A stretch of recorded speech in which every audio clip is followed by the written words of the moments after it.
વાઘેરો ઓખાના વાઘેરો વાંચે તો આપણે ખબર પડે કે છેલ્લે છેલ્લે તો મરણિયું યુદ્ધ કર્યું, બધાય ખપી ગયા. મૂળ માણેક જોતા માણેક આપ જાણો છો શું કામે?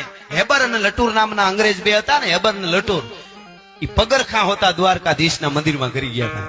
પગરખા હોતા આટો મારે એને આમાં હોનું બોનું જડેલું હોય લઈ લઈ.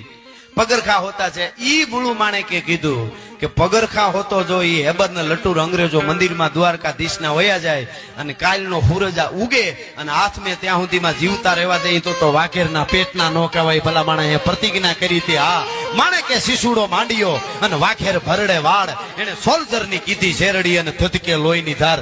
કહેવાનો અર્થ આ વાતો કરવાનો કે જાણી જીણી વસ્તુમાં પરંપરાની આપણી પરંપરાની અને ધર્મની કેટલી હતી અટાણે આપણને કાંઈ નથી પડી.